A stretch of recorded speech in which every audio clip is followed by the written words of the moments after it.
And did you know there's something called the Sikh Freedom Alliance? I didn't know about it. Now I do, and now you do. Take a look.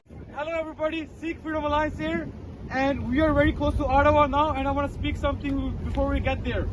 Truth and freedom has no race or color, and Sikhs are brought up to expose oppression and fight tyranny. And I want to say something. If somebody wants to go take a vaccine, they can go take a vaccine, but don't force it on anybody. And Trudeau and Jagmeet is calling us, everybody here, terrorists. They are the real terrorists, and we don't agree with them. Let's go! Woo-hoo!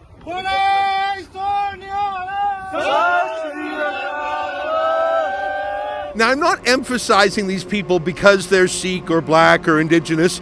I don't think I would normally mention that, maybe in passing, but I mention it because one of the chief arguments against this rally, the chief slanders, is that it's somehow some racist white nationalist thing.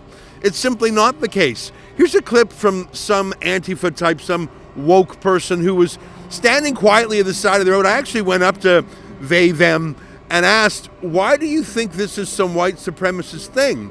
I just want to play a clip for you of what they said. Pretty weak stuff. Take a look. Well, there are some people here who don't agree with the protesters.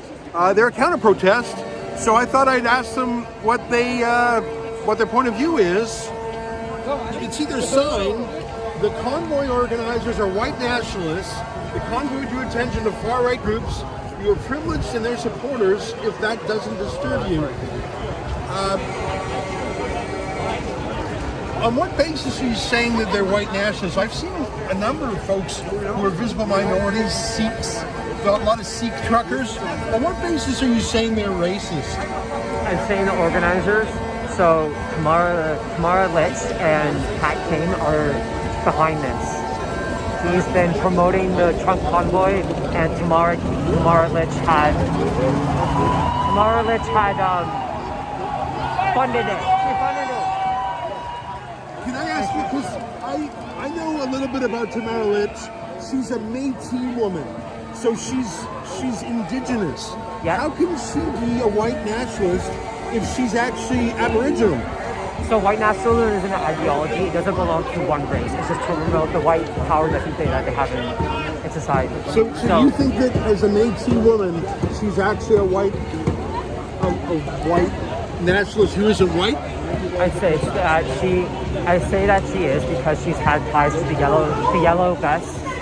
And They, them realized that was pretty stupid, but the CBC, the CTV, the mainstream media, they've been absolutely unhinged. You think I'm kidding? Here is an actual CBC anchor, get this, swear to God, saying that this whole trucker convoy was organized, I swear I'm not making this up, by Vladimir Putin.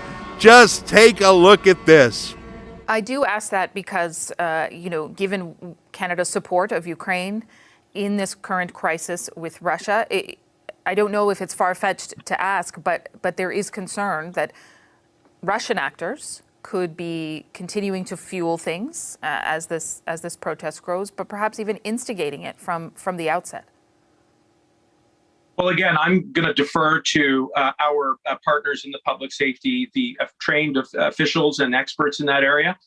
You know, the CBC looks down their nose at people, calls them conspiracy theorists. I have never heard anyone say anything as kooky as Vladimir Putin organized. I mean, that's Sasquatch stuff. That's UFO stuff. That's Loch Ness Monster conspiracy theories.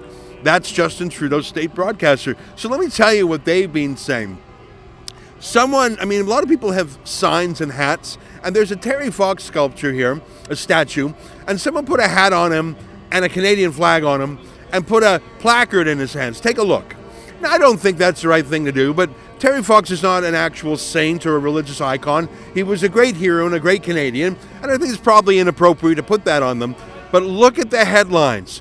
Terry Fox statue desecrated. Well, I don't think it was really sacred to begin with, but desecrated, it wasn't spray painted, it wasn't decapitated, it wasn't knocked over, and in fact, that was cleaned up pretty quickly.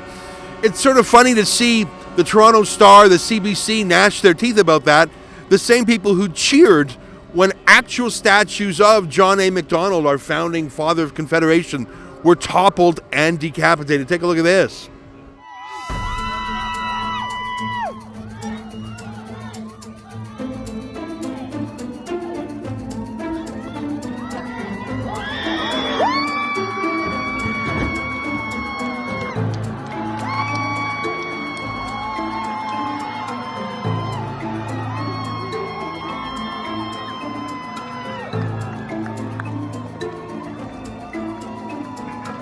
Now, I knew that these truckers were ordinary people, severely normal people. And I'm a Jew who's lived in Canada for 49 years, and I have to tell you, I've been to 9 provinces and 2 territories, and I have never seen a Nazi flag, a Nazi incident in my life. 49 years I've been crisscrossing Canada. I think I've traveled more than most. I just simply have never ever seen it. And I go to political places. I go to, quote, right-wing places.